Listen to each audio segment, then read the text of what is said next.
Hello and welcome to Character Creation October. Uh, I'm Travis Legge, the dungeon master, game master, story guide, storyteller, whichever you prefer. They all apply here.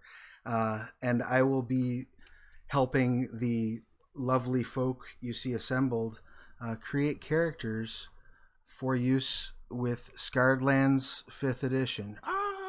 Scarred Lands is Onyx Path's um, original 5e OGL setting, and it's been around for quite some time. It premiered during the heyday of 3.0, and in fact, fun fact of the day, your little history lesson, the Scarred Lands Creature Collection was the first monster manual for 3rd edition Dungeons & Dragons. They had Wow. released the Player's Handbook and the Dungeon Master's Guide and the Open Game License, but had not yet released a monster manual when Creature Collection came out. And part of the reason I mention that is because the Scarred Lands Creature Collection for 5th edition is in fact currently on Kickstarter. We are, I think, creeping up on the stretch goal that will bring us to 196 pages of monsters. We have funded and we're well into our stretch goals at this point. And there is a beautiful, beautiful limited edition hardcover with a leather effect binding. It's got a cool spider-eye goblin skull embossed on the front of it, which is one of the sort of signature creatures of Scarred Lands. It's a really awesome volume. I personally backed for it because I want it on my shelf. I want to be able to look at it. There's only 29 copies of that volume left. So if you got the money to spend and you like collector limited edition books, go back for that. And yeah, help us crack this 196 page stretch goal and even more going forward. We've been doing some virtual tabletop goals, adding more monsters and more monsters and more monsters. It's loads of fun. But I shouldn't just let you know about that. We also do have on Kickstarter right now Deviant the Renegades. And Deviant is a game for use with the Chronicles of Darkness rules. And Deviant's more of like a... I find it really interesting because it is a bit of a steer away like into the sci-fi elements of horror.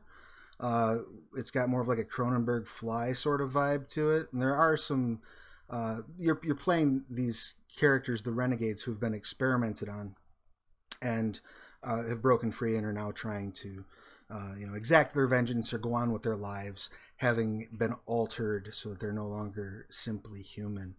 And I just think that's a really cool avenue to explore in the context of the Chronicles of Darkness, as well as just by itself. So head over to that link in the chat and check out the Deviant Kickstarter. We're going to be having Deviant actual plays, a couple of them this month. We're going to have one starts tomorrow, and then and it'll be boy, I should probably have my schedule up in front of my face, huh?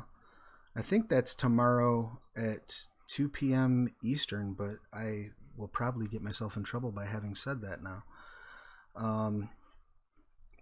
And then we will also be doing a character creation session with a follow-up next week, I believe, for Deviant here. So yeah, tomorrow's Deviant the Renegades is 2 p.m. Eastern Standard Time at this channel. But now that I've paid the bills and told you all the wonderful things that are happening here on the Onyx Path Twitch, I would like to introduce you to the folk that will be joining me on this character creation adventure today. And I'm going to go in an order that will probably only make sense to myself. But we're going to start right across from me, over that way, I think, with Rosanna Hopkins. I never say that. Roz, why don't you tell everybody who you are and what you do? Hey, my name's Rosanna. You can call me Roz. I'm in the Air Force. I have an assistant here, Sweet Pea, who will be providing advice, hopefully, as we go through this. And I'm really excited to create some characters. Indeed. And Roz plays on the Forgotten Realms uh, stream that I run on my own channel on Plastic Age Plays on Wednesday nights bi-weekly at 8 p.m. Central. And she's been playing. You've been playing now. We just 50 recorded episode episodes. 50, so yeah, a Yeah, little over a year and a half. Yeah, it's a lot of drow, a lot of kicking ass. It is a lot of drow and a lot of kicking ass. But it's been huge, big fun. So you know your way around 5e a little bit. You've been down these roads before. Conversational. Yep, like to say I'm conversational in it. Nice, I love it. Next up, we have Allie Clark. Allie, why don't you tell us a little bit about who you are and what you do as well? Hi, I'm Allie. I also am from the Extreme Drowses Twitch, and I'm a noob, so I will be asking a lot of questions. Yep, Allie's our resident noob. She joined the stream with us a couple months ago. Basically, it's like a one-shot and just had a lot of fun, so she's hanging out. So she's our resident, I don't know a whole lot about this, but I'm really excited person. Mm-hmm. So if you don't know a whole lot about, let's say you're tuning into this and you're, a Chronicles of Darkness fan, or you just come here for V5 normally and now you've stumbled upon this, allow me to be the one to introduce you to 5th edition Dungeons and Dragons, because it really is fun. It's a really nice system, and we have an amazing world that we can walk you through that system in. So next up, we've got Chris Cordeas. Is that right? Did I murder your last name entirely? That is, it's actually very correct. It's Cordeas, yeah. Don't ask the story behind that last name. But yeah, I run the Little Brook Reunion, the Changeling the Lost game that premiered this Thursday. I'm pretty okay with 5th edition. I've done some games. I did a stream a way back, but that was on a different channel and stuff. But really psyched to be here, all the way from Sweden. Well, we're excited to have you. And thank you for staying up late on our account. Next up, we have Jess Markram. Don't worry about it. Yeah, I appreciate it. And Jess, why don't you go ahead and tell us who you are and what you do, please? Hey, I'm Jess, and you can see me here on Tuesdays. I run Paws and Claws, The Lost Tales of Pugmire at 8 p.m. And I've written a little bit for Scarredlands. I write a bunch of games and game supplements. For Scarredlands, I've written a little side quest, mini quest, in part of the large Vengeance of the Shunned massive campaign called Hope and Despair, Both Stars. So if you like orcs and you like wolves, then check it out. You can play it even standalone. And yeah, have like an orc wolf party. And I've also released something specifically for the Blood Sea in Scarredlands called It's Dangerous to Go Alone. It's a collection of pirates to join your ship and baby animals that you can train, and larger adult versions of those animals who will, eat you while you travel through the water. So check out my Twitter. It's at Miss_Jess03. And you can see me down in the chat as Angry Nerd Girl. And also actually come to my Twitch channel on Sundays at 8. So that's tomorrow, 8 p.m. Eastern, because I run a little D&D game called Princesses Save Dragons. So there's a collection of not made by a major corporation princesses, just, sort of similar, going out to rescue dragons. Excellent. I love it. I love the premise of that show. And I do highly recommend everybody swing by and check that one out. And last but most certainly not least, Kyle Gould. Is that correct? Did I assassinate your That's right. name? Yeah. I mean, I'm almost least, so that's okay. Hi, I'm Kyle. I am the showrunner for Community Service, which comes up on the Onyx Path's channel on Tuesdays. Our first game was this past Tuesday. Next game is next Tuesday at 10 p.m. Mountain Time, 9 p.m. Pacific. I like Mountain Time because I live in Calgary and that's my time zone, and I'm kind of tired of the world ignoring it. So I will always reference things to 10 p.m. Mountain Time. I love and it. We all have computers, so it should be easy to fix and find out yourself. Nonetheless, Community Service is an Aberrant 2.0 game. We are launching, I believe we are the first 2.0 Aberrant game in the Trinity universe, and it's a ton of fun. They're about to get some superpowers this coming game. What's great about Aberrant is that, this Community Service game, is that none of the players know what superpowers their characters are going to have. I've picked all of them for them. And so they are, all 5 of them, going to figure out what's going on. And the reason why it's called community service is because they've all been sentenced to 200 hours of community service, and they get their powers while they're picking trash on a Los Angeles highway. Which was, by the way, one of my favorite superhero origins I've ever witnessed.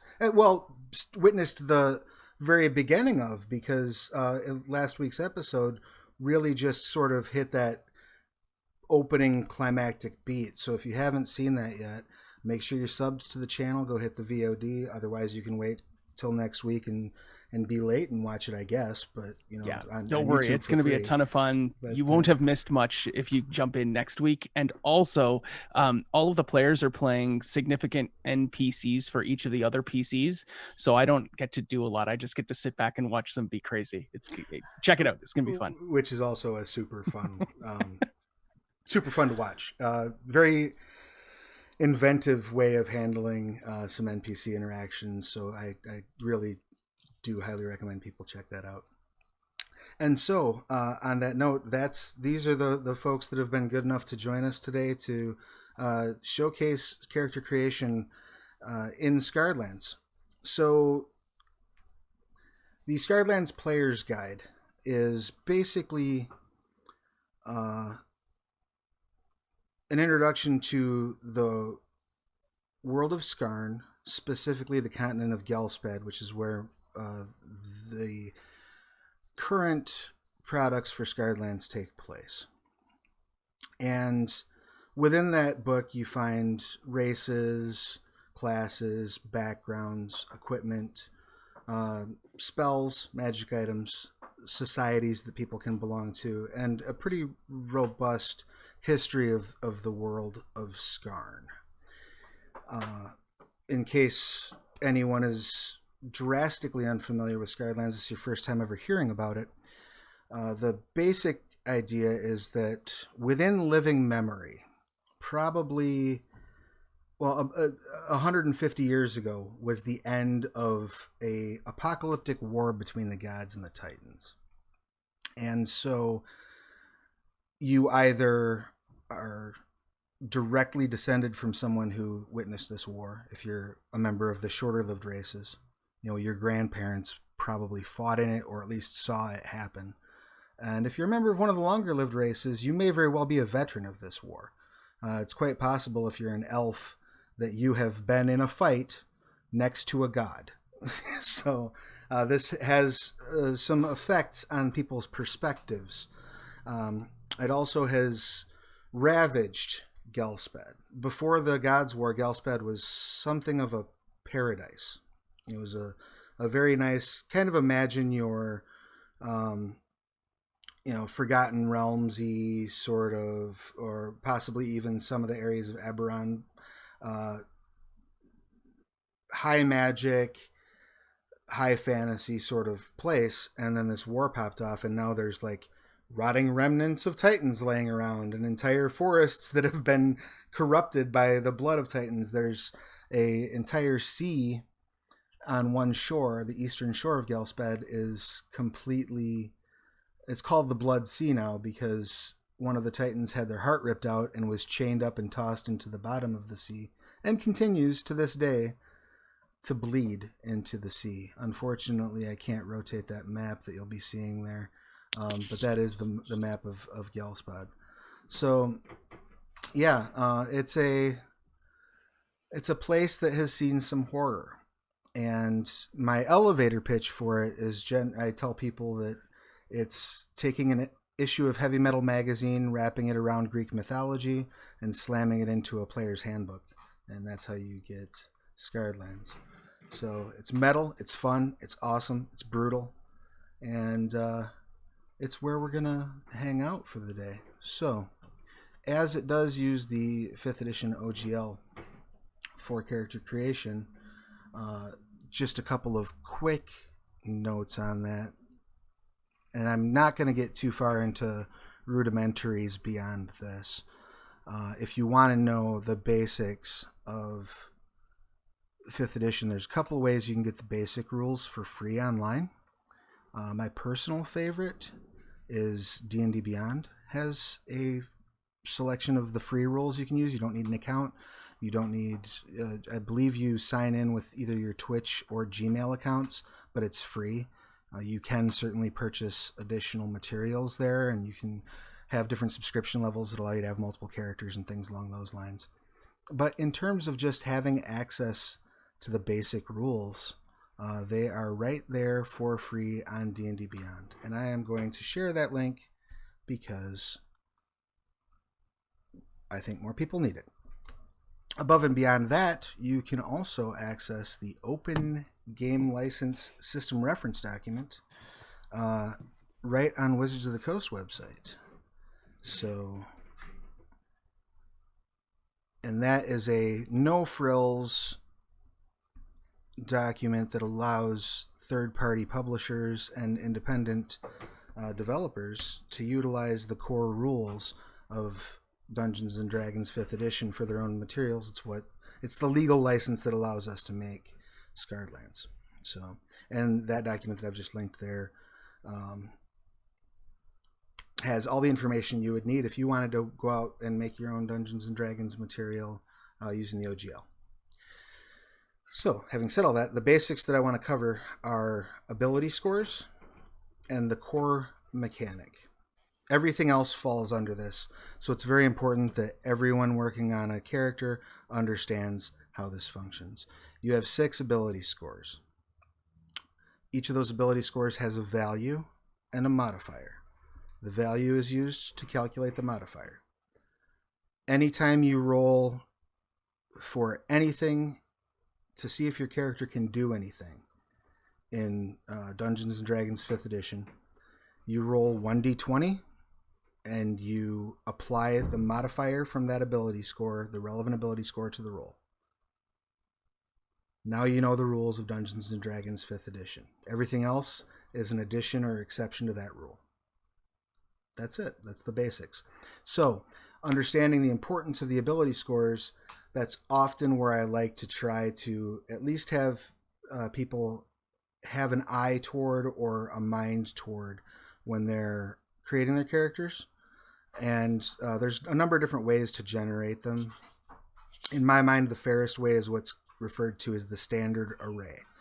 And so that gives you just a basic sort of set of scores. And that set of scores, you may want to write these down on a scratch piece of paper or write them down to the side somewhere, or type them up on a little scratch note on your computer, depending on what way you're going about this. I just want to read these off so that I know that I'm completely being accurate. There we go. Standard array is 15, 14, 13, 12, 10, and 8. So those are the abilities, those are the numbers that you will have to apply to your ability scores. Now, as you get into race selection and things along those lines, those numbers will be able to receive modifiers. But every character is built on that sort of platform. So everybody has something that they're really good at, something they're really not so great at, and some things that they're well within the sort of average range for. I think it makes things fair, and it helps people choose different ways that they can sort of,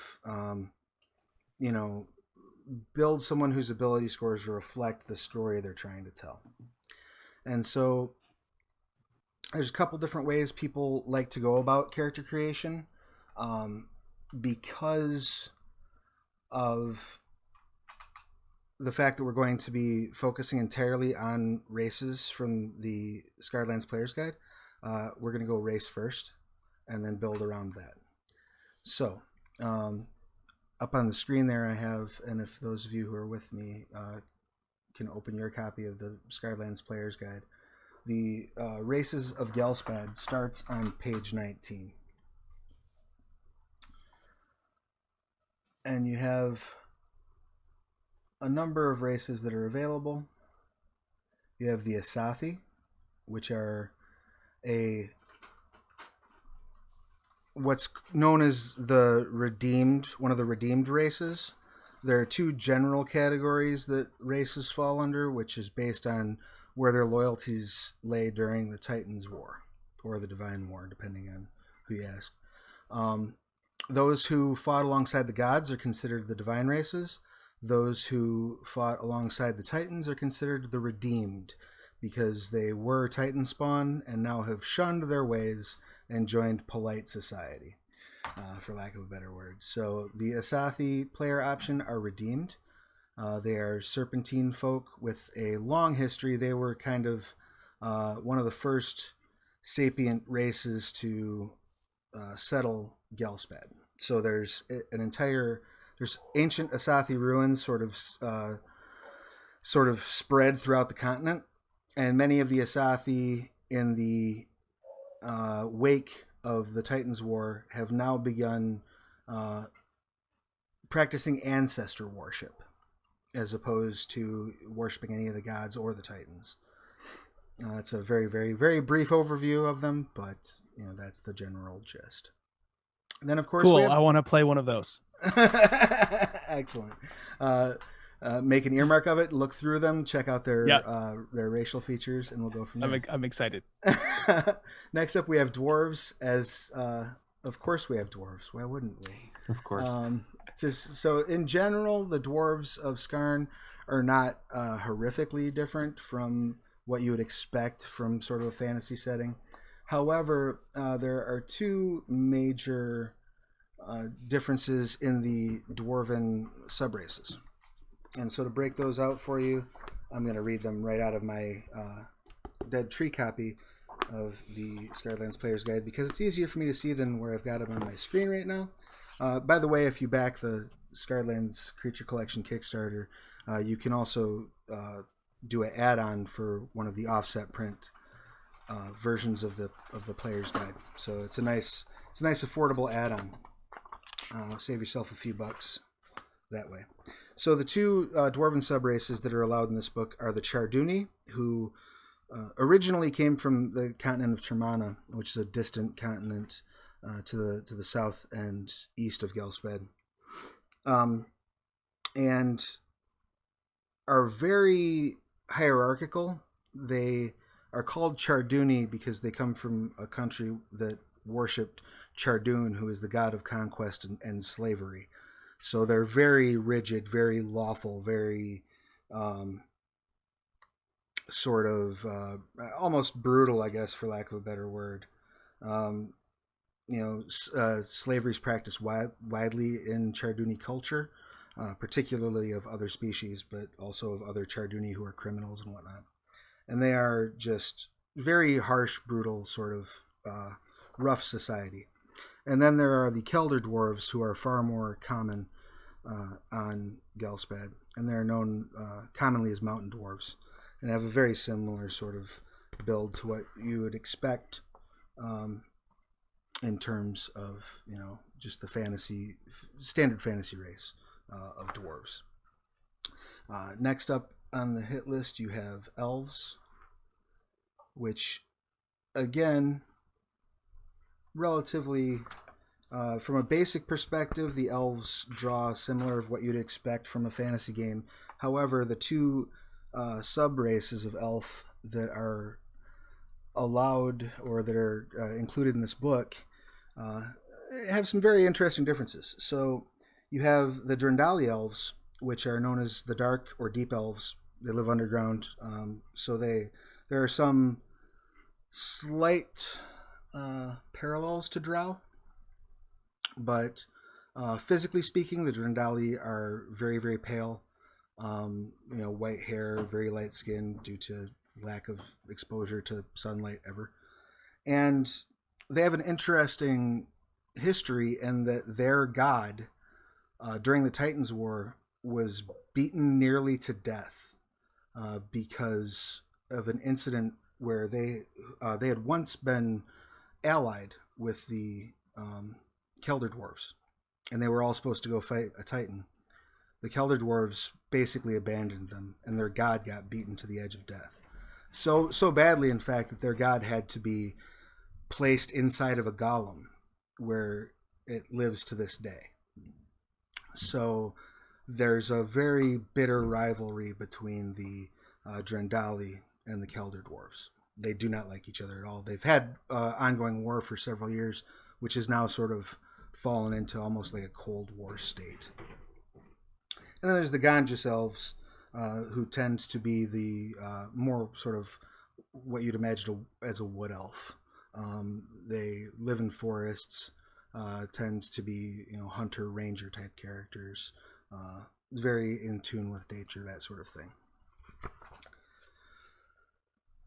Next up we have halflings, and halflings are probably, as far as like your stock standard fantasy races, halflings are presented, they're probably the most different from what you might expect. The halflings were a slave race for a very long time during the Titans' War to a nation called Calastia, which is basically full of, just horrendous evil people. Humans, of course, because if you want evil, look for humanity. But the halflings have sort of earned a place in human society by just being so damn good at assassination and infiltration and things along those lines. So now there is a halfling nation called the Heteronomy of Virduk, named after the Calastian king Virduk, where the halflings are sort of often conscripted into service for the Calastian military to serve as assassins and brigands at the hands of this evil empire. So we've got that there. Now we get into, I know you're not supposed to have a favorite kid, but the Hollow Legionnaires are my absolute favorite race in Scarred Lands. They come from one of the few areas of Gelspad that's still a paradise, the Gleaming Valley. And during the Titans' War, the god Corion, who's kind of the lawful good god of the Pantheon, created Hollow Knights, these constructs that were basically enchanted animated armor that fought as his personal soldiers. And when the Titans' War was over, as a reward for their service, he gave them the Gleaming Valley to set up as their home and their own protectorate. Well, rapidly, the Hollow Knights started to discover their existence was a little hollow. And so they decided that they wanted to procreate. They wanted to grow. They wanted to sort of experience life from that respect. But they had no way of doing so. So they've constructed these spires around their settlement in the Gleaming Valley, where the souls of the fallen, particularly generally those who fall in honorable battle, are collected from across Skarn, and they filter these souls through their adamantine spires and bind them magically into suits of armor, which reanimates them, giving them sort of a second chance at life. So when a Hollow Legionnaire is born, they're a semi-corporeal spirit that is bound mystically to armor that may or may not have a strong memory of their previous lives. Most of them have almost no memory. Imagine like RoboCop in the first act of the film, like that level of memory of their previous life. Though some have routine flashes, and some even hold on to extended relationships and things that they specifically recall. And so those are fun, and I love them. Next up, we have humans. Don't know what more needs to be said particularly about them, except that, again, kind of not the source of all evil, but certainly the largest human settlement on Gelspad is probably one of the most evil places on Gelspad. They come from all walks of life, from all different nations on the continent, and like you will find in a standard D&D 5e setting, they are built toward allowing the greatest diversity of character options. One thing that the player's guide does have that is interesting that I just want to call attention to separate them is there are some well done explanations of regionally kind of how humans are a bit different in Gilspad, just in terms of like what sort of names they use are common in that region, and some of the physical characteristics as well as some of the social characteristics are covered in the humans race listing. So that's fun to see. We've got the Ironbred, and the Ironbred are a small offshoot of a Titan spawn race called the Sutak. They are equine humanoids, and they basically only came into existence as a culture after the Titans War ended. So they're a very young culture that's very much figuring out who they are and what they want to be. They've turned their back on their Titan spawn heritage and tried to find ways to sort of peacefully coexist. And that's extra interesting because the Sutak are renowned as being one of the most brutal and just violent species of Titan spawn. So it's interesting to see the Ironbred have that sort of predisposition or history of brutality, but to see them trying to find acceptance in a more peaceful fashion makes for some cool roleplay opportunities, I think. And we've got our Manticora. Manticora are catfolk species. And the thing that kind of sets the Manticora, they're similar to the Ironbred in that they have a brutal history, but theirs is spun from the gods. They were actually created by Vangel the Ravager, who is the chaotic evil god of destruction, and they were his personal hunting pack, basically. And he just sort of abandoned them at the end of the Titans War because Vangel's not known for giving much of a shit about anything if it's not actively bleeding. So he just kind of took off. And in the wake of him being gone, the Manticora have decided they just kind of need to, form some sort of they need to find a way to coexist with their neighbors. So they started working toward building a society and ran into some resistance, so there's still some, preconceived notions among other species that the Manticora are these violent, bloodthirsty killers. But most of them are not. There are still some who still worship Vangel, but they're the minority now. We have the orcs, and the presentation of orcs in Scarred Lands is one of the things I positively love about the setting, because the idea is they were a Titan spawn race, and they did fight along the Titans, but they were also the first to surrender at the end of the Gods War. They basically fought along the Titans because, sure, we'll fight for you. And when the Titans got beat, they were like, okay, we didn't really care much for them anyway. We just kind of want to have our society. So now the orcs are largely nomadic species, though they are starting to set up some and integrate themselves into more permanent divine species settlements, and largely a peaceful people. A lot of tradesfolk, a lot of craftsmen. There are still some orcs who adhere to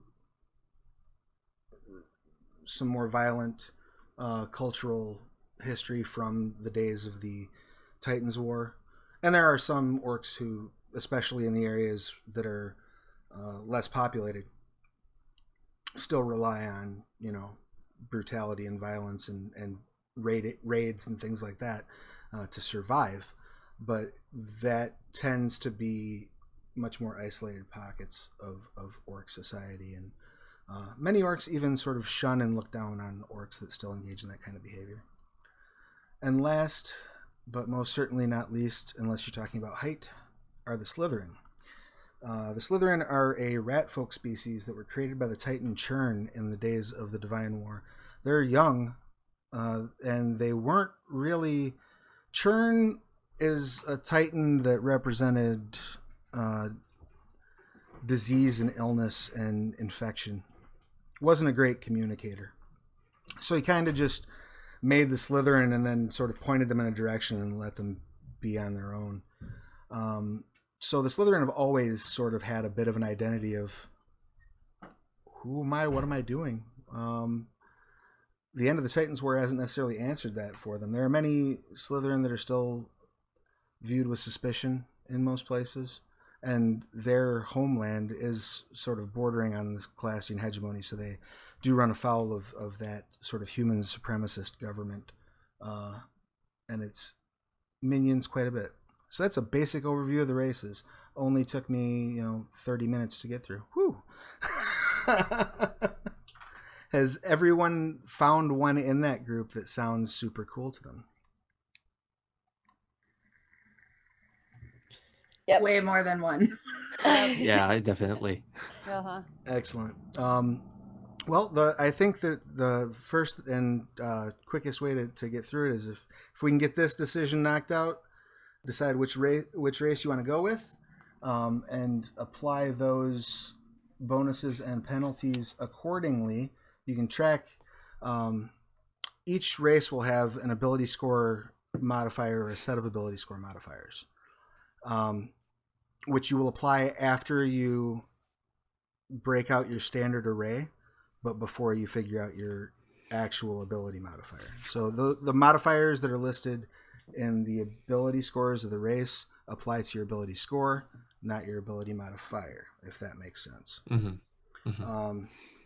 And those numbers I gave you before of the standard array, you break those out among your 6 ability scores: your strength, dex, constitution, intelligence, wisdom, and charisma.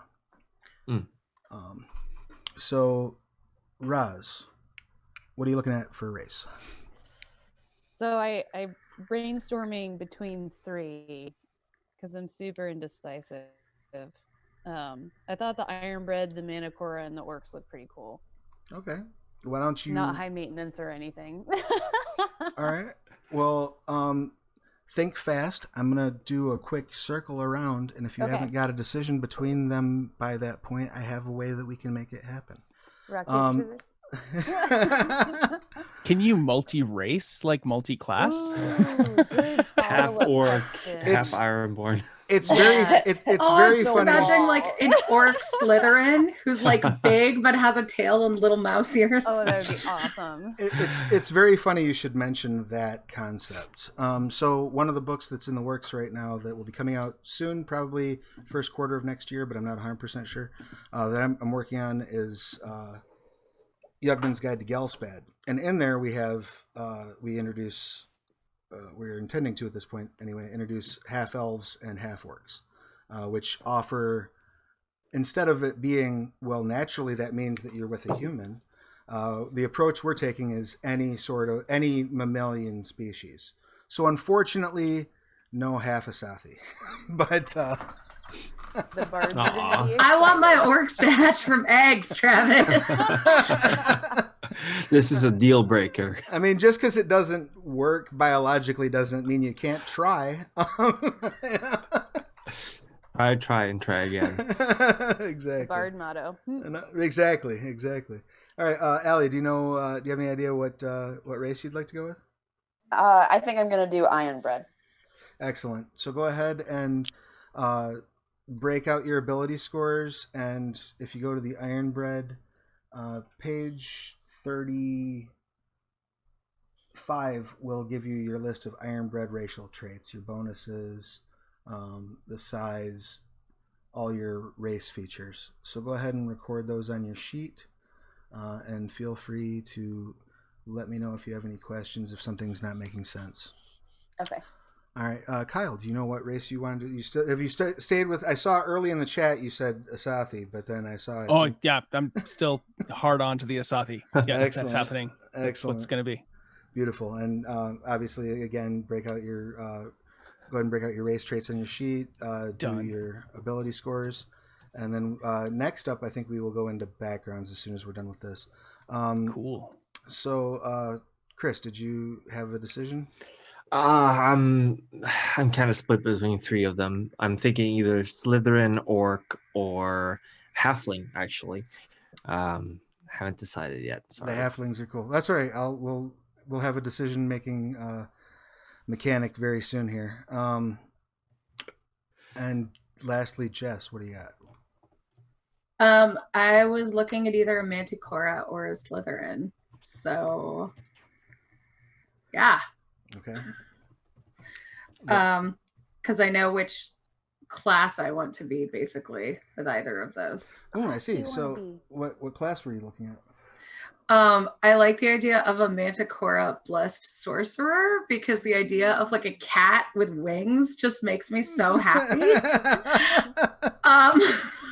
Beautiful. I love it. Like that's like the most on brand thing for me I can think of. Right. But also I love the idea of the Slytherin tail fighter. And yeah, I love the tail fighters in Scarred Lands, and I love the tail weapons. So I wanted also possibly somebody who could use their tail.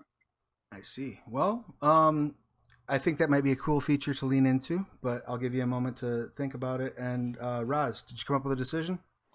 I got rid of the orc. All right. Roll a d4. Okay. On odds, you're going to be what were the decisions? Manticora and an iron bread. On evens, you'll be a iron bread. Okay. It's 1. All right, that's odd. Manticora. Yep. Manticora. Excellent. Okay. Does that help you make your decision, Jess? Yeah, I'll be a Slytherin then. Beautiful. Chris, does that help you make your decision? Halfling or Orc. So I guess I'm gonna roll a d4 as well. Yeah. And I guess even Orc on odds, I'll be Halfling. Excellent. And that's Halfling. Beautiful. Yes. All right. So some of those species you will see do have sub-races. Some of them do not. Your Ironbred doesn't. Your Orc doesn't. Your Halfling does not. So, yeah, I guess a little bit less to worry about in terms of picking a sub-race there. All right, so we can move on to, let's take a quick look at backgrounds, because I do want to shed a little bit of light on how they function in Scarred Lands, because it's a little different than what you might be accustomed to if you're used to 5e. You get 2 backgrounds in Scarred Lands instead of 1. You choose one that is social and one that is regional, and each of those give you a certain series of bonuses. Now you can always default back to the full backgrounds that are provided in any other 5e material, but these are really tailored toward the setting itself. And so I'm going to just do a quick read through their names because they all are pretty much what they sound like. Your social backgrounds are adopted, brigand, conscript,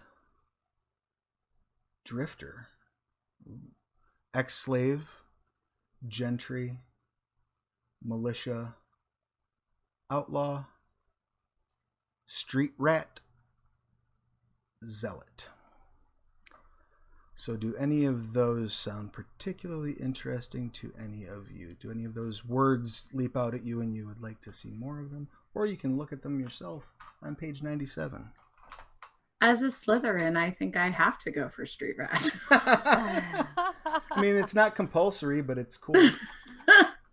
All right, so the street rat is on page 101.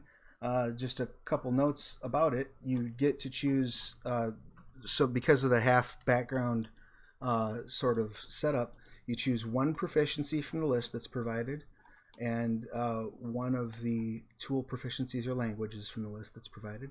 And you get to add all the equipment that's listed under your background, as well as getting your feature. Roz, anything jump out at you as being particularly Militia. sounding? Militia? Excellent. Mhm. So again, add the appropriate stuff that's on page 101. Allie, anything jump out at you? Adopted. Excellent. And adopted can be found on page. It starts on page 97, but the bulk of it is on page 98. Chris, any of the background or the social background? Yes, I was thinking of ex-slave actually. Seems to work well with the halfling. Yeah, beautiful. And that's on page 100. And Yes. then Kyle. I'm gonna go with gentry. Beautiful. I love it. Sort of one of the higher echelons of society from. I love it. I feel like there's a nice twist there with being a Sathi Yes. and the gentry. And they do have, they're each of these cultures has its own sort of social stratifications and stuff. So I think that's kind of cool. And definitely will certainly the expectations of outsiders have been on their head. Next, we have our regional backgrounds. And so while you guys are filling out the stuff from your social ones, I will read the regional. Again, all pretty much what they sound like. Excuse me. You have the beachcomber, the canyoneer, desert nomad, forester, marsh roamer, northerner, plains folk, tunnel dweller, and urban resident.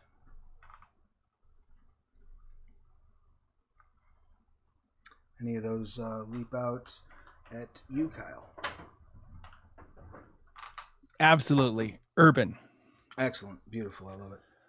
That one can be found principally on page 106, but there's a little bit of the text on page 107. Does anything reach out to you, Chris? I was thinking canyoneer, actually. I love it. That one can be found on page 103. Yep. Allie, anything reach out to you? Not yet. Okay, I'll circle back. Jess? Wow. I think I'm gonna go for beachcomber. I was thinking urban to really dig into being a rat, but I kind of like the idea of a ship rat. I love it. It's beautiful. And that is found on page At 103. 103. Beautiful. Raz, what you got? You went mute on me. I lost your voice. I wonder if it's your... Hello? Hey, there you go. Oh, okay. I had to scroll back to see where the Manticora traditionally go. It says that they're violent people are in the plains, because in my head I went to Savannah, but I don't know, maybe forest. If they're travelers, I could see being forested would be helpful. Yeah, that's cool. That's what I'm leaning towards. That works. And then, Allie, any thoughts? Dune traveler. Beautiful. So yeah, again, it works the same way as we had previously discussed with the regional, with the social. The regional fill out that other side of the background to give you one full background. It does have the benefit of you gain both features. So you have a little bit more sort of background related things to draw from, and you gain the equipment of both backgrounds. You wind up with a lot of equipment in Scarred Lands as a starting character. Can I change to marsh roamer instead of canyoneer? Absolutely. Thank you. And I would like to change my social to outlaw. Beautiful. I love it. Yeah, feel free to make whatever tweaks you need to. Just make sure that you're adjusting any gained proficiencies, languages, and equipment accordingly. Yep. And then now comes really the big part is your class choices. Now, because of the way 5th edition builds its classes out. When you're making a first level character, there's really only a couple of classes that the Scarlands Player's Guide are going to affect right away at first level. Because most of your classes, you won't make your subclass choice until you reach third level. So you won't have to really worry about the complications of a subclass choice. But there are a couple classes that merit looking at here. I'm just going to do like a quick touching of base on what those are. But before I do, did you have a class in mind, Kyle? Yeah, I was looking at Rogue, Okay. That but shouldn't. I'm not settled on it. I was just gonna say that shouldn't be horrendously impacted by what I'm about to sort of run through. So barbarians gain their path at third level. There's no real. There are subclasses for everything in this book, with the exception of the ranger. But there will be rangers in Vigil Watch or in Youngman's Guide to Gelspad, which is coming out first quarter next year. There's going to be 5 or 6 of them. The bardic colleges are chosen also at third level, so not anything that's particularly relevant at the moment. Clerics choose their domain at the first level, and a couple of cleric domains that are added in here. There is a Death Cleric domain that is added on page 51. Necromancy is a common practice on Gelspad, and there are, in fact, it is not considered inherently evil of a practice, okay? So there's, in fact, one entire city called Hollowfaust that their economy is largely based on and bolstered by slave labor by corporeal undead. So, like, their shipping industry is handled by zombies, for example. Their city security is handled by ghouls. I love it. It's got a very Planescape feeling to it. Right, and the entire ruling class are necromancers. So, yeah. There's another city called Glivitatel that is made up of expatriates from Hollowfaust that are all horrendously evil and terrible, and all the sort of traditional bad guy necromancers. But Hollowfaust, So they are the evil ones, right? Not...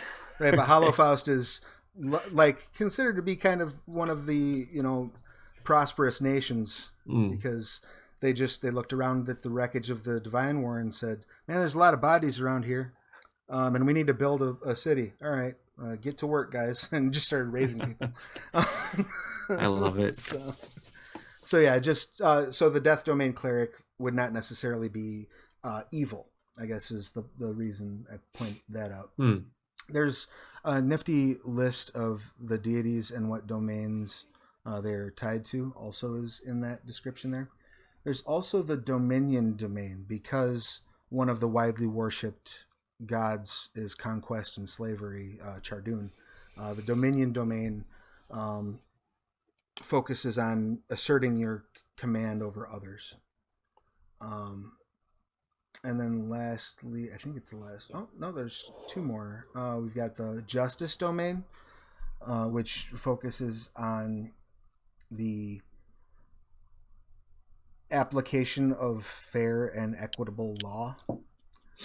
Which because one of the deities is a god of the law, and there is a Liberty domain, which is sort of the polar opposite of the Dominion domain, the protection of freedom.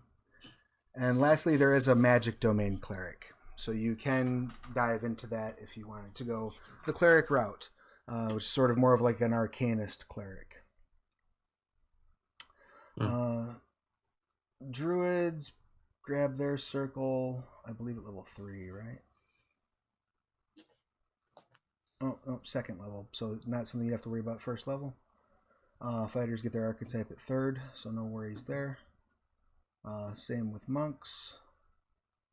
Paladins choose their oath at 3rd. Rogues archetype out at 3rd. Sorcerers get their bloodline at 1st level. And there's the Blessed Bloodline, which was what Jess was looking at, right? Excellent. And that gives you a couple of features. Your bloodline comes from some sort of an extraplanar entity. Is that accurate as to what that? Yeah, that was if I was going to be a Manticore, though. I'm going to be a barbarian tail fighter. Oh, right on. Okay, cool. So just to touch on that sorcerer's origin, there is a bloodline that draws from extraplanar origin, and there are some that also draw from a titanic corruption. So either sometime in your past or in your family's past, there was an exposure to some sort of this vile titanic remnants that are laying about from the previous era, and that has gifted you with some magical ability at the cost of being, literally tainted by titanic forces. I'll do that one. Titans are not beautiful. I love it. So go ahead and make your class sorcerer, and for your sorceress origin, you would write down Titanic Corruption, and the information about that is on page 73 of the Scarlands Player's Guide. And so, lastly, you have a couple of Warlock boons that we've added, which is the Pact of Blood and Pact of the Sea. So those are two new ways to enhance your Warlock. And as far as otherworldly patrons, you can select a Genie Monarch as one of your patrons. And that ties into... So they're elemental warlocks, effectively. And that ties into a little bit into the lore of the land. You can hire one of them, and it's dangerous to go alone. That's that's fair. You can, and I think somebody else threw something up recently that had something to do with the Genie Monarchs too. Yeah, I think it's like the last Genie Princess or something is coming. Yeah, like a hidden princess or but check out the Slurishing Vault. There's a lot of cool stuff on it. But yeah, so to reach a little bit into the lore. When the Titans first created life, the first thing they created were the Jinn, these elemental spiritual beings. And I'm drawing a blank on who ultimately wound up imprisoning them in extraplanar prisons, but I think it was the Titans. I think the Titans got mad at them and locked them away. So they are all theoretically imprisoned off of the prime material plane, but still influence the physical world through elementals and through warlocks who enter pacts with them. And then with the wizard, arcane traditions are chosen at second level, so nothing we need to worry about at the moment. So in terms of class, Kyle, did you settle on rogue? Excellent. So you would create... So when you're creating your class for Scarred Land, or choosing your class for Scarred Lands, you would apply your first level stuff as indicated in either the basic rules or in that OGL document. The rules for applying that information is the same. If you're choosing a subclass that's in the core book, or in the Scarred Lands Player's Guide, I should say, you'll want to refer over at that point, when it says to choose your sorceress origin or to, apply your divine domain. That's when you would reach over to the Player's Guide and take a look. So I know, Allie, you were looking at something from the Player's Guide. Jess, you're looking at something from the Player's Guide, but you're sort of building toward that eventuality, right? Because that's not a first level choice. All right, and then Chris, did you have any choice? I was kind of bouncing between fighter and rogue, but if Cal's gonna be rogue, I think I'm gonna settle on fighter. But we are getting a pretty combat-heavy group here, but I guess that's gonna be okay. So that will come in handy. Let's go fighter. And last, Raz, what have you chosen? You're muted again. I don't know why you're auto muting. Yeah, if you... Nope, now you're really just muted. Really? No, Yeah, no. there. Oh. Maybe I need to like pronounce more. I don't know. Yeah. Fighter too, though. I'll be more aggressive. There you go. All right, excellent. So yeah, you would apply your hit dice, proficiency choices, things along those lines, as laid out in the basic rules. However, there is a little bit, because we are nothing if not extra in Scarred Lands. There's a little bit extra you get. So as you go into your equipment lists, Mm-hmm.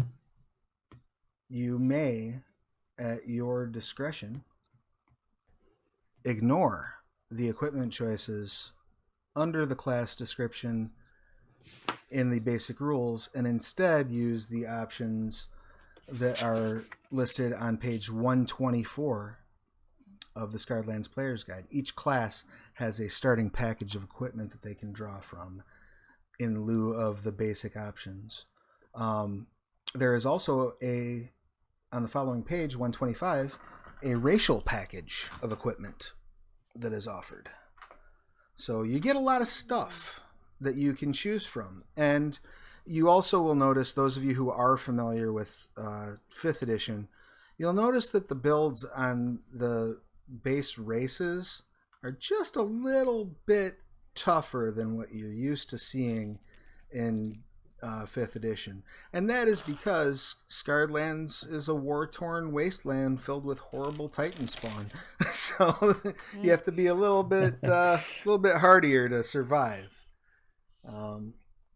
So yeah, those are the options. And is anyone hitting any roadblocks, having any questions, anything that... I have a question. Yes, ma'am. What's the difference between carpenter's tools and woodworking tools? Carpenter's tools would be things along the lines of a hammer, nails, probably like levels and maybe lathes, things like that. Whereas like a woodworker's tools would be more like whittling type stuff, things you would use for carving, more fine work, intricate, Okay. I could start with a tail weapon. Yes, you can. Wait, do we pick a class package and a racial package, or just one? I believe you start with both. Oh, okay. Both? That's so much. That's awesome. As well as both of your background equipment packages. Oh crap, that's a lot of stuff. And if there's anything that's duplicated, you can certainly trade that in. I don't know that it's specifically written in the rules, but I would certainly allow you to trade that in for its gold piece value. Based on the equipment charts that are listed in the equipment chapter, pretty much spread throughout the equipment chapter. So, start off with a little bit of money in your pocket. Why not? Chris, I didn't know that you were torn between the fighter and the rogue. If you were more interested in the rogue, I could go bard. That would actually be really nice of you if you wanted to. I mean, absolutely. I'm not gonna cry if you go for a rogue, but I'd love to. I'd love to play a rogue. I'm happy. Thanks. Yeah, you bet. Absolutely. All right. Well, and having a bard in the party never hurts. Not once, not ever. Especially since that's going to be the only class that can. Is anyone playing a cleric or a paladin? Because otherwise, the bard is the only one that can heal. Yeah, that sounds right. Yeah. Oh my god. And Allie, where are you at on stuff? Are you finding everything pretty easy to find and to track down and add? I wrote it all down, and I'm gonna have to come back to it. So I'm looking at the character sheet now, and I'm gonna put the numbers that you told me at the beginning in the larger box under strength, dexterity, and constitution. Correct? Right. Well, strength, dexterity, constitution, all the way down through to your charisma. Yeah, intelligence. Okay. You should have 6 numbers, and you can put those numbers in whatever order you want. And because you're playing a sorcerer, you might want to look at the sorcerer rules and the basic rules to figure out like what your spell casting ability is. There's even in the basic rules, there's a quick build suggestion for each class that will help sort of decide what your highest priorities are in terms of ability scores. And those are good to refer to also for Scarlands subclasses and whatnot. Where are those? Those are listed. Are you looking at the SRD or the basic rules in D&D Beyond? Oh, I'm looking at the Sacred Lands one. Yeah, they're in those quick builds. You'll want to look at either the basic rules or D&D Beyond. Oh, okay. And they should be in the. So if you go to the Sorcerer class description, Mm-hmm. I don't know if they are in the. Let me check and see if they are in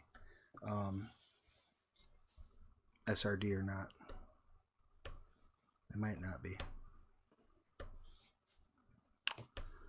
Nope, they're not in the SRD. So, Wait, recommended choices for sorcerer? The quick build, yeah.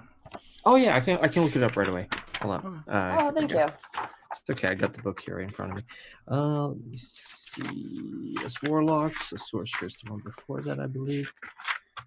Okay. The quick build. You can make a sorcerer quickly by following these suggestions. First, charisma should be your highest ability score, followed by constitution. Second, choose the hermit background if you want that one. Third, choose the light precipitation, ray of frost, and grass cantrip. So it's more like spell recommendations. But Right. Charisma and Constitution.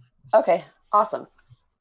And then, Thank you. yeah, those are the abilities you want to have most important. And then your charisma, as you're looking at the sorcerer class, your charisma will be your spellcasting ability modifier. Okay. So, and you'll start off with let's see, the Gift of Health feature, as well as the Magical Source feature at first level.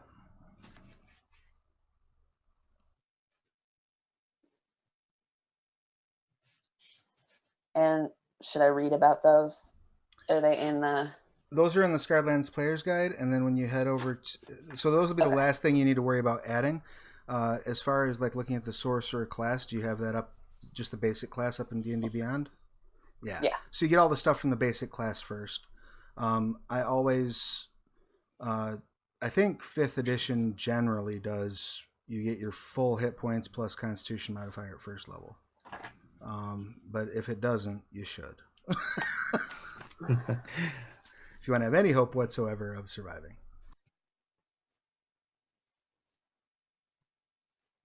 Okay.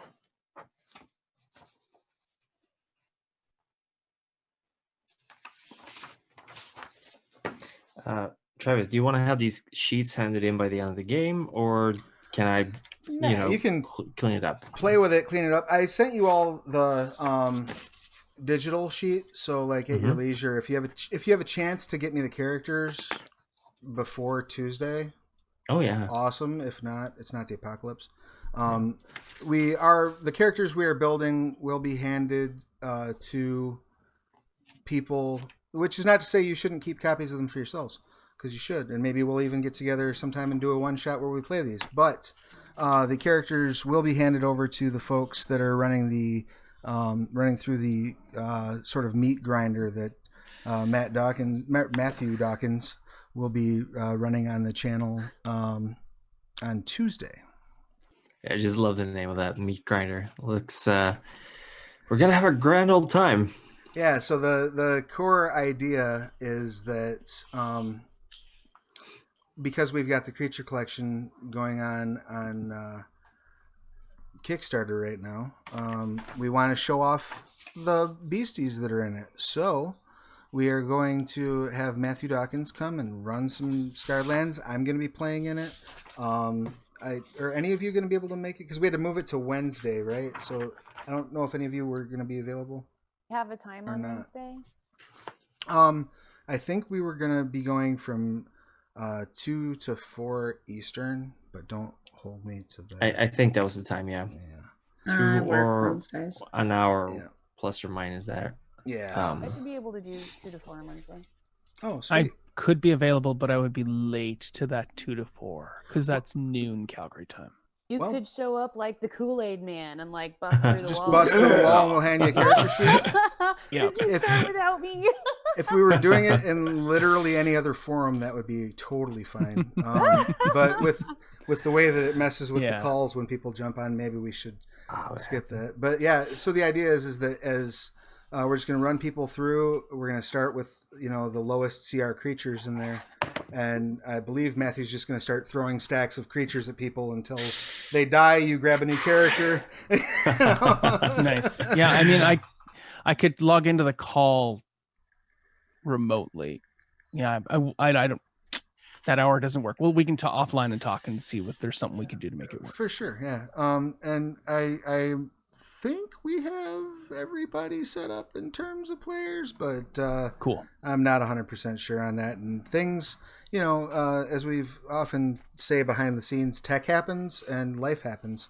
So sometimes that doesn't, sometimes the plans change right up to show day, especially on the more special event type stuff. So not a big deal either way.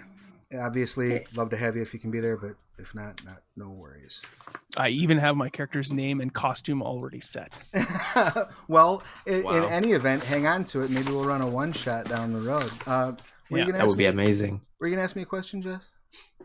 I was, but I think I figured it out. It was just I was looking at the race thing, and it was like when you're choosing your skills, add these as well to choose from. And I was like, but how many skills do I get to choose? And it's 2. Right, it's the same. Right, so I'm glad you brought that up though, because that's something that sometimes I think might confuse players that are coming to Scarred Lands from experience with other D&D worlds, which is that there are certain races that they don't add automatic proficiency in a skill. They add a skill to your list that you can choose from when you select your class. So it kind of it's another way of saying that the people that are brought up in this particular society have a tendency toward this proficiency, but they don't just automatically get it. So which I think is kind of neat. It's it's a way of saying that the people are. You still get something kind of cool for being a part of the race, but it's not saying that like every member of the race automatically knows how to track things because they were born an elf. If that makes sense. Yeah, I like that. I think it takes away a lot of some of the racial nasty implications. Yeah, it's interesting to see some of the shifts that are. I'm looking forward to seeing how Wizards addresses some of these ideas that are being sort of thrown around with regards to that, because we would. It's something that we've looked at kind of internally a little bit about how do we want to approach that.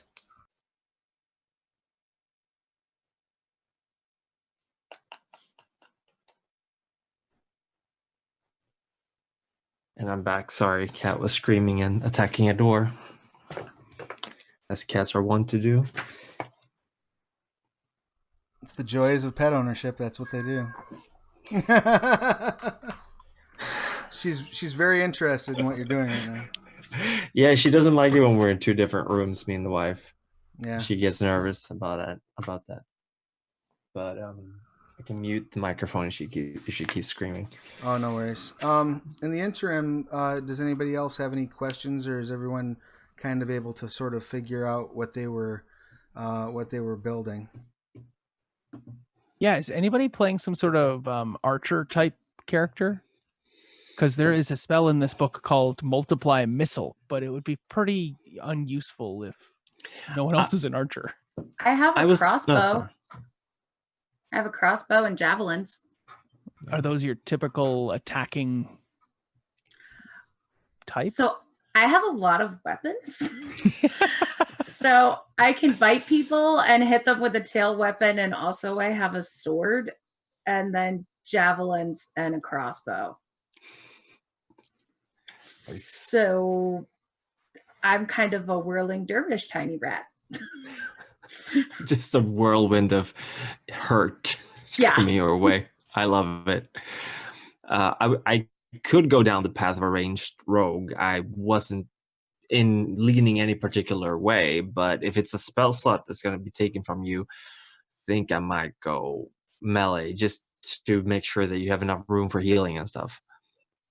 Yeah, what's cool about it is that when you cast a spell, it lasts for 8 hours. You get to have advantage on the attack used with that arrow or that javelin or that I'm launch. just gonna shoot it, run up and grab it and shoot it again. Then when it launches into the air, it multiplies into more than one. And so when you have advantage on the strike and you get extra dice on the damage. You know just what to say to me. Oh, there's no ability to crit on this sort of spell. This thing, though. That's the only lamentable feature. I mean, fighters and barbarians, crit rogues, they just get that sneak attack. Rely on the sneak attack. It kind of turns your missile almost into like a area attack. I love it. You know what? Unless Jess really wants it. Well, both of us could use it, but I would love to. Yeah, I can cast it. I'm gonna take it because I get 4 spells, so I might as well take multiply missile. Because why not take the new ones, right? Yeah, exactly. I'm just gonna go heavy crossbow. And to that end, too, there are. Let's look at a little bit at the spells section. Let me know when you're ready for your spell selection, Allie, and we'll go from there. I'm gonna be honest. I'm getting lost. Sorry. I wrote down all my numbers and I added the things I was supposed to, and that's where I kind of stopped. No worries, that's where we're at. So you should have a list of skill proficiencies you can choose.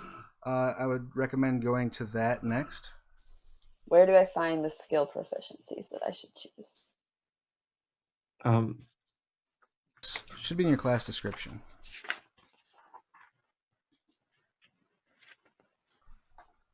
Sorry, in the basic rules. Yeah. Okay. It says proficiencies, and at the bottom of that should be skills.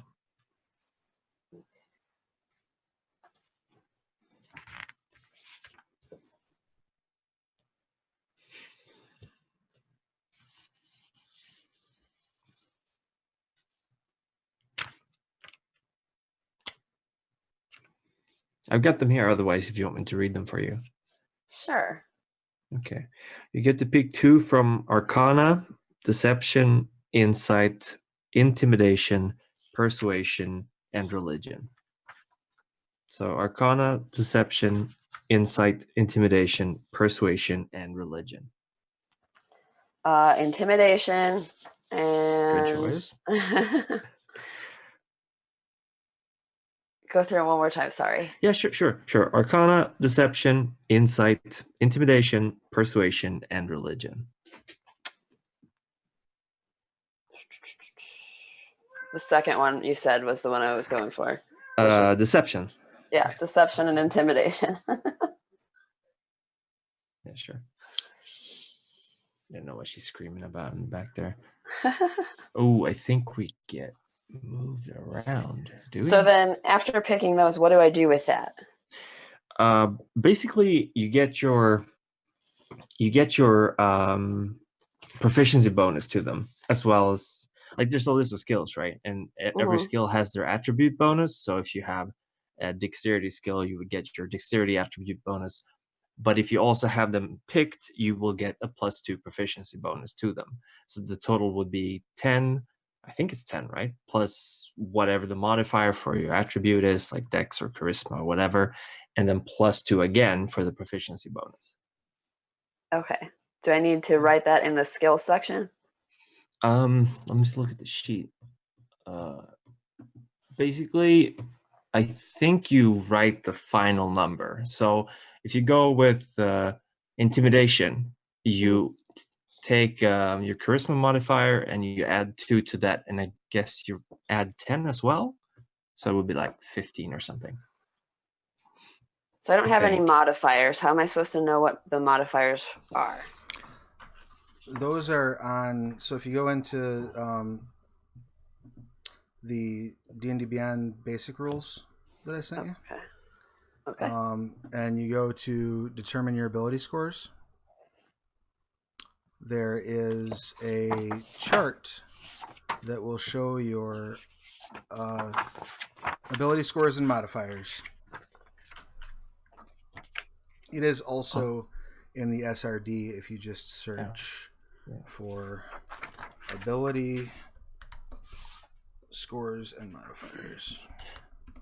Forget the whole +10 thing I was talking about before, by the way. I don't know where I got that from. It's just your attribute modifier. Okay. Yeah, sorry. No, that's okay. I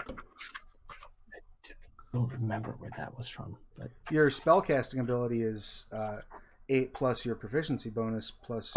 or for your spell save DC is, I think, what you're thinking of.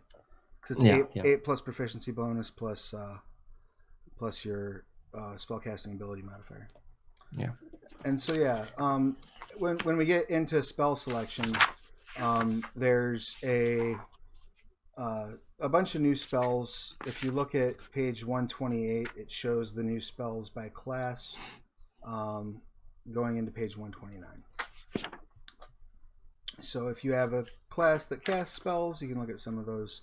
I am a big fan for the Bard of Instant Wardrobe, just because it's a fun little cantrip to have. It's flashy. I instead took Call Animal because as a gentry, I get to or urban. I can't remember which one it was, but I get to start with an animal like a horse or something, so I can always talk to my horse. Excellent. Yeah, and that'll let you, so you have kind of like a Zorro. I love it. I was just thinking of that.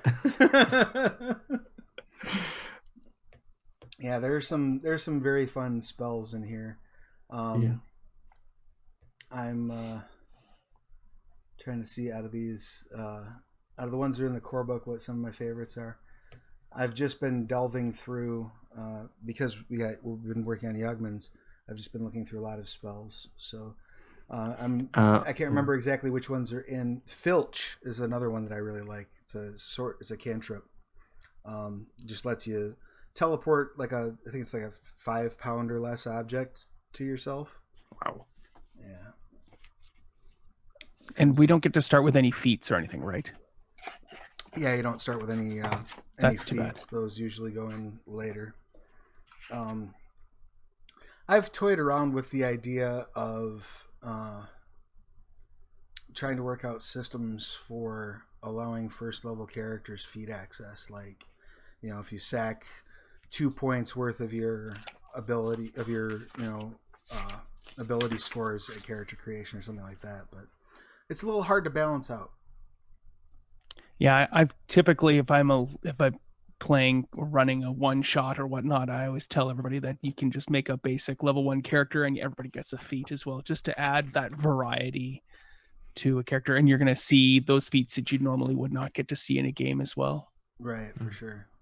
Yeah, it is a whole section that probably won't get showcased in this section of it, but one of the things that I will be doing as we prepare for the meat grinder is I'm going to be creating characters that are broken out at different levels. So in play, depending on how efficient a killer Matthew Dawkins is, you may be able to get to some of those characters that because I think the best way to handle the best way to handle our goal, my guess would be, is every time somebody gets killed, we hand them a character that's one level higher. So that way the characters are always getting bigger. So then as that drives the monsters then getting bigger, I think is what we'll probably do. So, but ultimately Dawkins is running that one, and I'm just showing up to be a player, which is going to be fun because I never get to do it. So, and in a place where I'm encouraged to tear through a pile of pre-gens, I will get to make some uncharacteristically dangerous and careless decisions.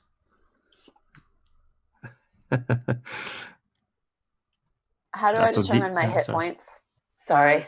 No, you're fine. No. It's whatever your hit die is plus your Constitution modifier. So as a sorcerer, I believe your hit die is a D8, I think. Let me look that up and make sure. I am a huge fan and user of D&D Beyond because it makes things so easy. Except for when it doesn't. But no, it's D6. I stand corrected. So you get 6 plus your Constitution modifier hit points. So that's the +2 or the 15? The +2. The modifier is the one that has a plus or minus. The score is the Okay, full so my number. hit points are 8. Yep. That's a big change from Ember. She has 111. Oh yeah, I forgot. You've never played a first level character, have you? Oh my gosh, Ember makes fun of my character all the time because my character's died like 3 times, and she gets punched in the face, and she's like, "Is there a breeze? Is there a breeze in here?" And then I die again. So Yeah. I love it. High level characters are just a completely different game from first level. First level, you meet 5 kobolds. You're like, are we gonna survive this? I'm not sure. Yeah. No, if and they it get was- lucky, you're dead. And if I remember right, we started first level with Extreme Drowis, and you guys, there were 5 players, and the first thing that they fought was the first thing that they fought was a bunch of demon lords, but they didn't fight; they just ran away. yeah, absolutely, so- absolutely. Good choice. Yes. But the first actual fight they got into was with some kobolds that I had created that I added a little bit of my own personal taste to. I'm a big fan of creatures that either explode or like spew something dangerous at you when you hit them. Oh. Like, That's how you get them. Yeah. Most parties don't have a lot of ranged attacks, so yeah. So they had these little acid kobolds that when they died, they explode and they fill the area with green slime, which then does other Yeah, damage to you. I'm storytelling the Thunder Kings. Storm King's Thunder? Storm King's Thunder. Yes, thank you. It was a while back, and there's fire imps basically attacking a village with giants and stuff. And my players, none of them are ranged, and they go when they die, and they cause a lot of damage. Yep. That was a tough lesson. Everyone bought crossbows after that. Exactly. Okay, how do you determine armor class? Your armor class will be 10 plus your dexterity modifier. Unless you have unarmored defense. Right. Which you get as a barbarian and I think as a monk or something right. else. Sorcerers don't. And if you started with any armor in your equipment, that if you're proficient in it, you can wear it. But sorcerers are not proficient with armor by themselves. So if you were proficient with armor, you'd have to have it through a race or background feature. So as a Titan spawn, I think it says the armor class is 13 plus dexterity, unless. Yes, if you have that feature in your Titan spawn sorceress origin, then yes. I should know this. In the Monday stream I run, one of our characters is Titanic Corrupted. So I should be at 13 plus my dexterity. Yeah, let me just double check that. Yes, 13 plus your dexterity modifier. And the side effect of that is that you have some sort of visible mutation that marks you as titanically corrupted. I'm going to have horns. I'm going to have lots of horns. Wait, and you're playing a what? An Iron Bread. Iron Bread, okay. For a second, I was thinking Slytherin, because a Slytherin with horns is funny. The horned rat. Cool. Yes, and then you also get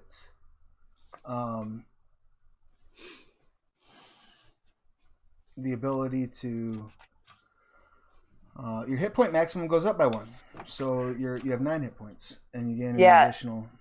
I get 1 for being an Iron Bread and for being a Titan spawn. Oh, so you start off with a 10 then, right? Yay! Yeah, that's not as bad, right? It's, I can take 2 punches. yep, pretty much. But the downside to Titanic Corruption is whenever a spell, class, feature, or effect specifically affects a Titan spawn, it affects you as well. Oh boy. Yeah. So, and there's a lot of magic items and spells and things like that that have additional effects when used on Titan spawn.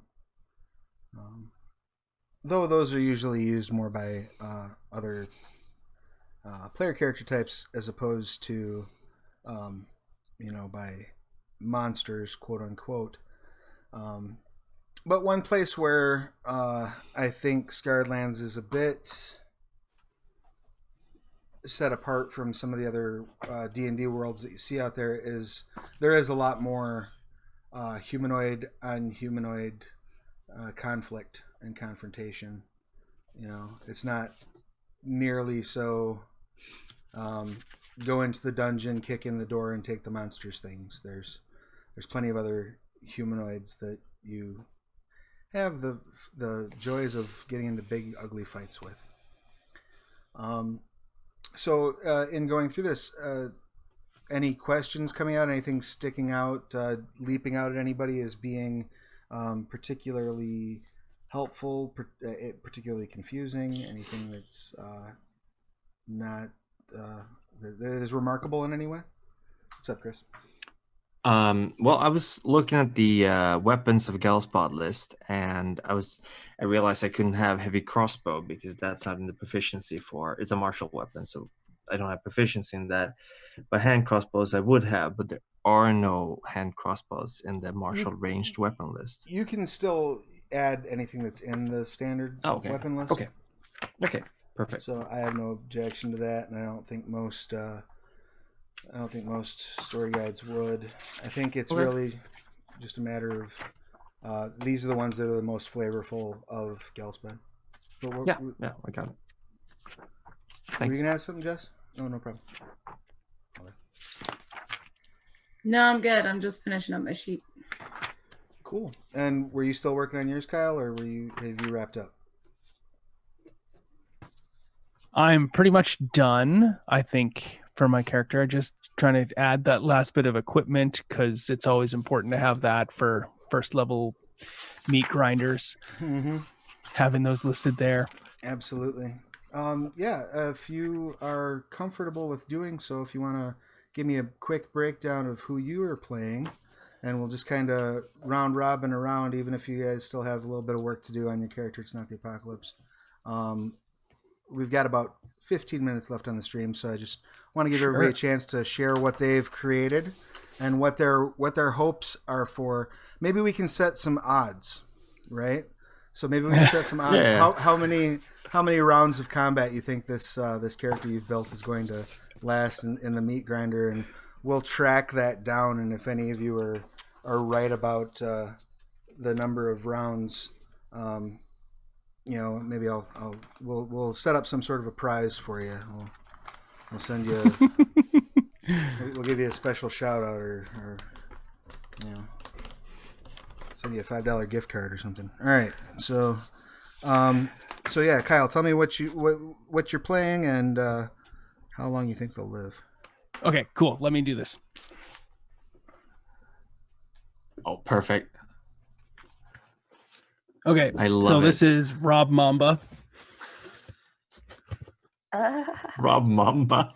There we go. Let's see if I can do this in a rush, and I put the wrong headphones on. But nonetheless, this is Rob Mamba, the Asahi character of with his beautiful black leather fedora trilby sort of style thing. He's a biter, so stay back. His traits are stay to the back. His bond is loves his horse. His ideal is just straight up living, and his flaws is he's not particularly trustworthy in appearance. His musical instrument as a bard is he plays the flute, because that's and he carries around a wicker basket because that just seems like what a snake person would do, was play a flute and have a wicker basket. And he He carries his falchion by his side, which he wields two-handed for the 2d4 slashing damage.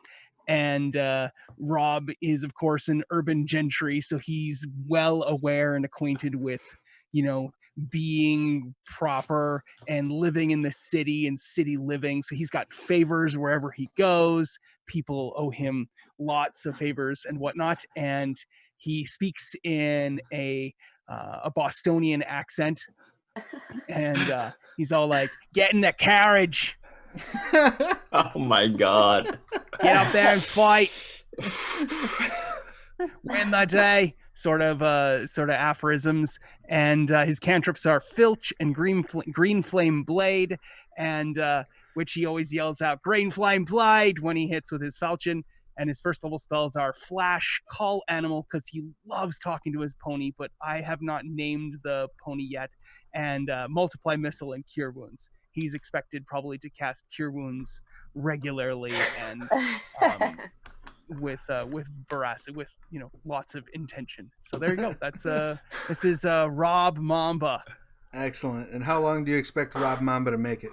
I hope he makes it the entire time. Wow. All right, so we got full session. All right. That's the hope. Stay to the back. The odds are not in his favor. All right. My god. Next up, so we just did Kyle. Jess, do you have yours in a state where you're ready to talk about them?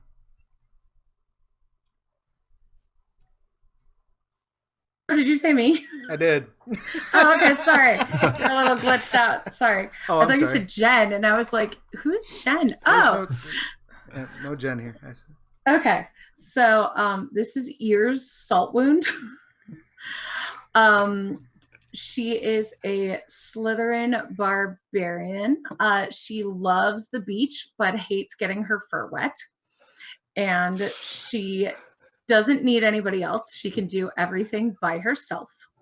And her flaw is that she consistently overestimates her own abilities.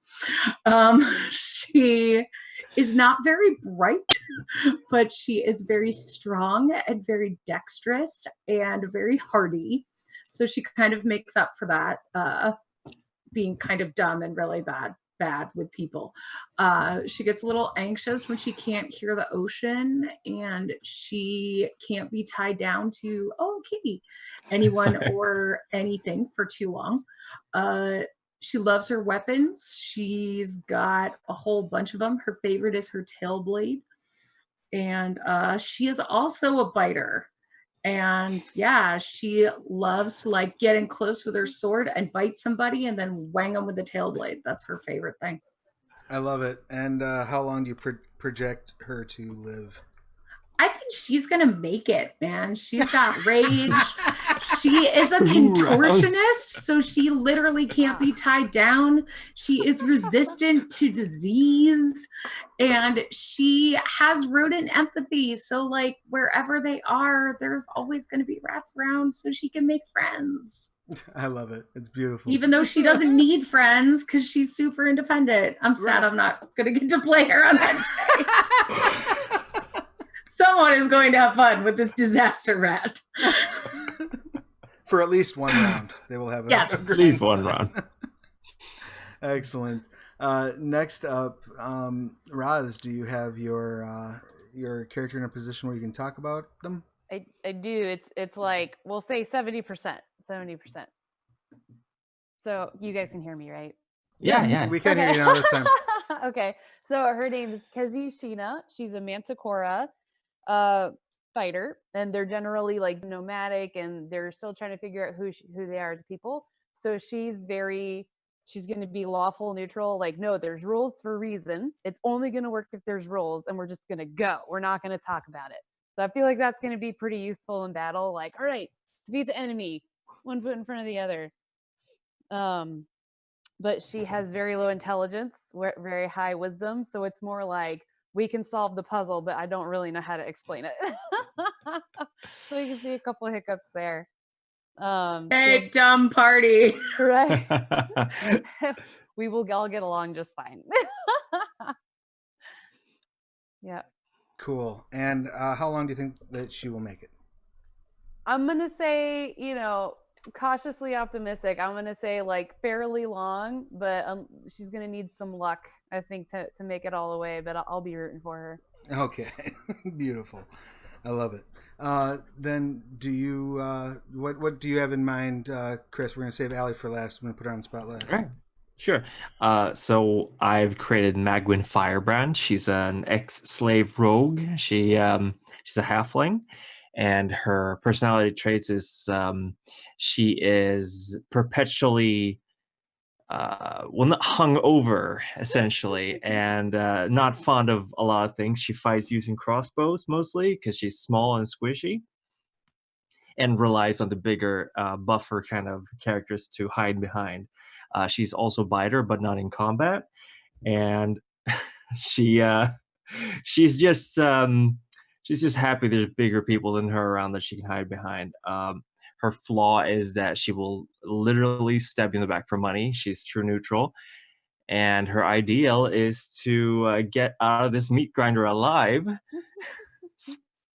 She doesn't know how she ended up here, and I expect her to survive 3 rounds, because first 2 rounds will be the meat shields, and then it's coming for her. Excellent. I give you good odds on being accurate in your predictions. And then lastly, Allie, why don't you tell us a little bit about who you have created and what you have done there? Okay, I have Karn. It's short for Carnage. Oh my god. I haven't decided if she's a boy or a girl because it really could go either way. He or she is a sorcerer, and he or she is angry. She feels bad for other Titan spawns because she knows how it feels with all the spikes and stuff all over her, so she kind of relates to them. And and her flaws are that she's hot-headed. So she's going to be a very chaotic good character, I think. That's all I have. I see. I love it. All right. Cool. Well, this has been how long do you think she's got? 2, because she's just going to probably go balls to the wall. Excellent. Love it. It's good to be aware. Excellent. I love it. So I'll let everyone know just how accurate your predictions were in the future once we have wrapped up. So just once again, I want to thank you all so much for taking the time to do this. Let's do one more quick round of just everybody tell us who you are, what you do, and where we can find you. And then I'll do a little bit of bookkeeping about the channel, and we will go from there. Let's start with Roz. Roz, you can find me every other Wednesday in Extreme Drowis, one of Travis's other super cool things that he does. And hopefully I won't be dying like was aforementioned before. Excellent. And Allie, why don't you tell us who you are, what you do, and where we can find you, please? Hi, I'm Allie. I'm also on the Extreme Drowis. I play Ember. She kind of came in the middle, so this first level character stuff is new to me. That's true. I totally forgot that you'd never played a first level character. So now you see what first level characters kind of look like a little bit. Yeah. A little different than what you're used to, I would imagine. Chris, if you could tell us who you are, what you do, and where we can find you, please. Yeah, sure. I'm Chris. I'm the Primogen on YouTube and Twitter. And besides making lore videos for World of Darkness stuff, I storytell a game of Changeling the Lost every Thursday on the Onyx Path Twitch. Sorry, having a bit of trouble speaking here. And I think that was pretty much it. Sweet, cool, excellent. And yeah, definitely do come back Thursdays.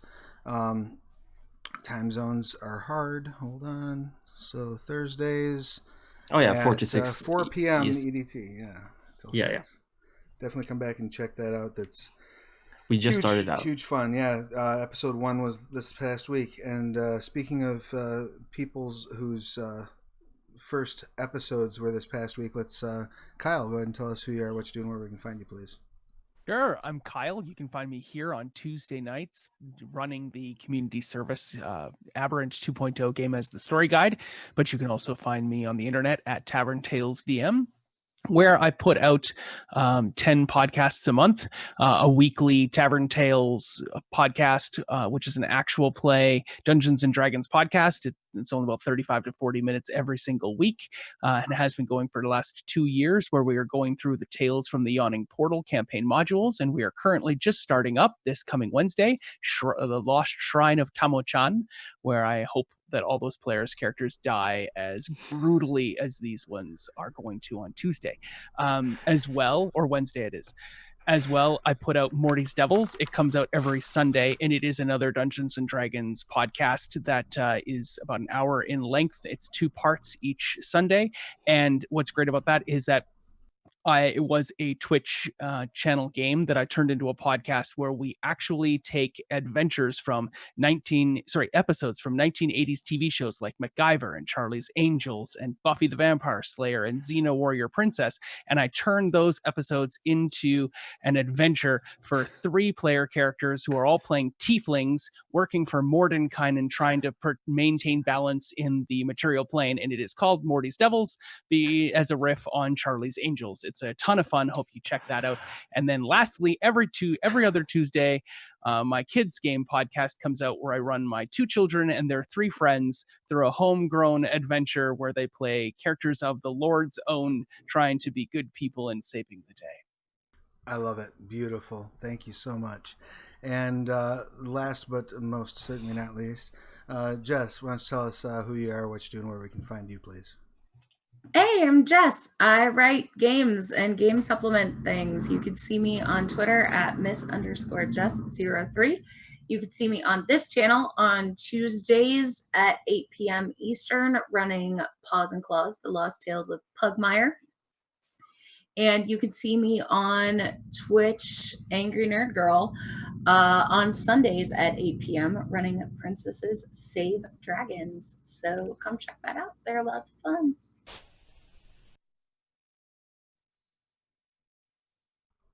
Excellent. And lastly, I am Travis Legge. I am the line developer for Scarredlands, the programming coordinator for our Twitch channel, and I also do have some stuff I run over on Plastic Age Plays, including Extreme Draws every other Wednesday with the ladies over here.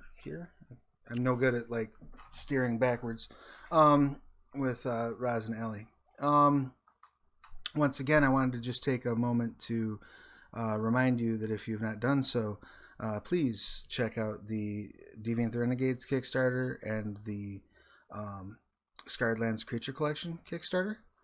Both of those are currently in process. Scarredlands wraps up, I think there's 6 days left. Deviant has a little bit longer on it. Let me check and see when Deviant has 11 days left. A couple of housekeeping notes about the schedule. So back here tonight at 8 p.m., I believe we're hosting Pirates of Bloodwater. I'm not 100% sure if they're going this week. I know they had some health issues, and I'm not 100% sure if they'll be back. So if you don't see them tonight, don't worry, they'll be back next week. Nothing drastic is going on there. Just some flus and a cold, I think. Tomorrow, 2 p.m. Eastern, we will be here for the Deviant the Renegades 2-parter. Part 1 of that will be tomorrow, 2 p.m. Eastern. And then at 4 p.m. Eastern is Blood City, Chicago by Night, which I believe, Chris, you're playing in, yes? Yeah, that's right. I completely forgot to mention that. I'm a player on that game too. Sorry. And it's stupid of me because Vampire is my favorite game. So. Well, there's a lot of things to keep track of. We are all busy people, though I commend you, Kyle, on the memorization of all those things that you have going on. I would never. That's not even everything. That's just. Oh my god. Like, you don't want to know. Well, they say idle hands are the devil's plaything, so I guess you're certainly free of that influence. I'm anything but idle.